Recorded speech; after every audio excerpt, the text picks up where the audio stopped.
All right, come on. Let's go.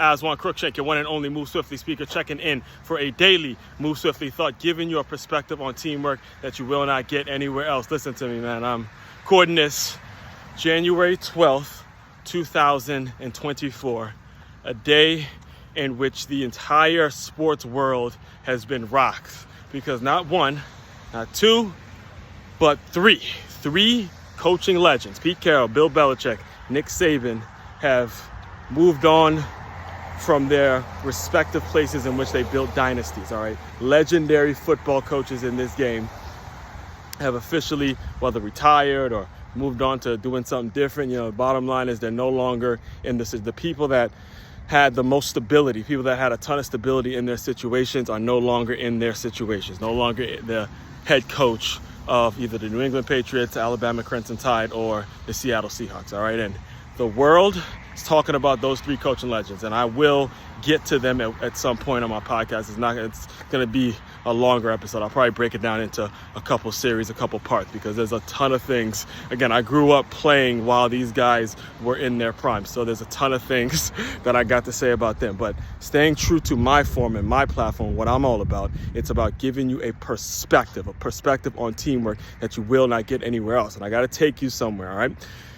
It was when I would actively do workshops for a company named Positive Coaching Alliance. And this is, again, myself in my early 30s, and I'm giving coaching lessons. I'm giving lessons to coaches that's had skin in the game for years and years. And one of the things that we would always do to start a workshop is we'd ask the coaches, what will your current players say about you when they've moved on, when they're through playing, when they're raising their families, when they're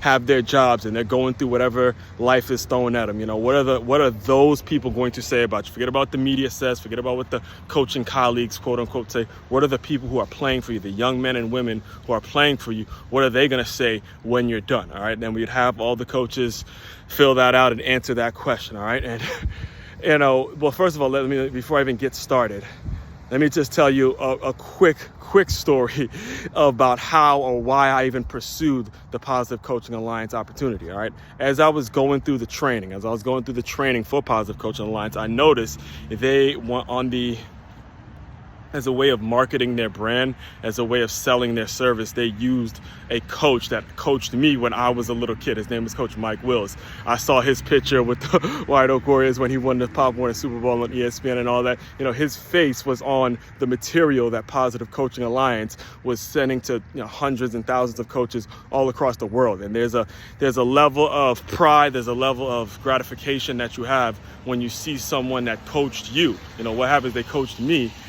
All those times where he's teaching me certain things at Jackson Road, to know that those lessons are now being spread across the world. That gives you a level of satisfaction, gives you a level of gratification, and most importantly, it gives you a level of confidence that you can't script.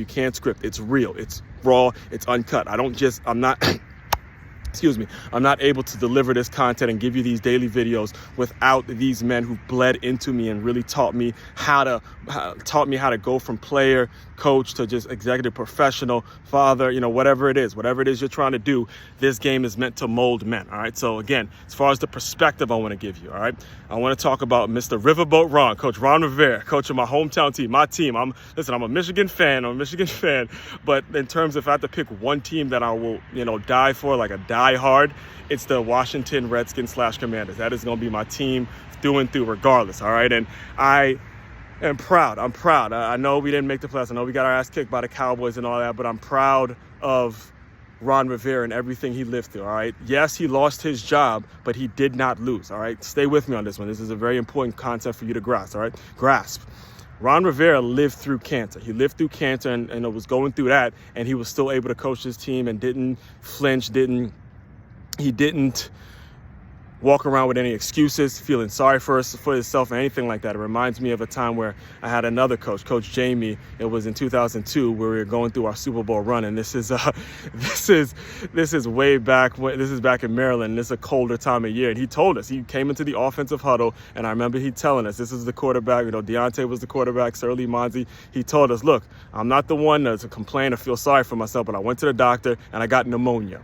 And I'm out here coaching you guys. All right, so if I'm gonna be out here giving it my all, you better fucking believe it's time for you guys to give it your all as well. All right, if I'm gonna be out here in the cold, you guys got to do it too. All right, so as far as this past weekend, and one of the Michigan, again, I'm happy. I'll talk about that later. But one of the things that really caught my attention, and I have to communicate it with you guys because I don't know if anybody else is going to be talking about this. So I have to be the one to bring this to your attention. As again, your one and only Move Swiftly speaker, giving you that perspective on teamwork. All right, it was towards the end of the Commanders and Cowboys game, and if you were listening to it, if you were watching it, you know that the Mr. Greg Olsen, if you're a Carolina Panther fan or you're a Miami Hurricane fan, you know that name, Greg Olsen, legendary tight end to come to Carolina and, was Cam Newton's best friend, his main target, right? And he played for Coach Rivera in Carolina. And the other announcer kind of teed up Greg Olsen, and he said, hey, I know you know him really well, and, if this is Ron Rivera's last game, what do you have to, any words? And he teed Greg Olsen up, and Greg Olsen gave him a wonderful, wonderful testimony. He said, look, that man will be the first one to tell you, if you don't win enough games, it's time for you to go. The people love playing for him, the men that he's molded, what he's all about, everything. All right, so again, not taking anything away from winning, but understand this. To win, the coaches that actually win, the legends, the real titans in this game, the ones that do win are the ones who are not motivated by the winning. They're motivated by family. Did you hear what Coach Harbaugh said after the game? Now he gets to kind of sit at the table as a champion with his brother and his father. Do you hear the way that Nick Saban's players are speaking about him? Do you hear the way Pete Carroll's players are speaking about him? I mean, Richard Sherman almost got emotional talking about Pete Carroll. Do you hear the way that these men are speaking about Bill Belichick, the men that played for him? All right, so the real question is, as we're looking at all these new coaching hires and everything going on, and the Titans, again, this is the short and sweet version of it. Trust me, I got probably a couple hours worth of material in which I could talk about this stuff. But the real quick, and for the sake of time, because I already see I'm over, I usually give myself 5 minutes. I allot myself 5 minutes for this time, but I knew I was going to get long-winded. The real question, the real takeaway you got to take away is, look, as you're coaching, what are the current players going to say about you as they grow into their situations and their families? And again, the ones that win, the ones that do win, really win in life, are the ones who are not motivated by the quote-unquote winning. They're motivated because of the family aspect to it and what this means to their family and how they can build a legacy and do something for somebody else and help mold young people. That's what this game's about. That's what coaching's all about. That's what teaching's all about. Got it? Woo! All right, let me slow myself down because I got a whole lot more on this. Just stay tuned. The main website to check out to dive deeper into my work, makeyourmove.com. That's MakeYamove.com. One-stop shop for your teamwork and your self-development needs. Go get a pre-order copy of my new book coming out. It's called Transferring D1, a practical guide on how to navigate the chaotic world of college athletics. Make sure you get a copy of that. It's man, I'm telling you, I'm going through all the formatting and the editing. It's going to be something crazy, all right? Again, Aswand Cruickshank, one and only Move Swiftly speaker, checking out. You guys continue to move swiftly. We will talk more soon.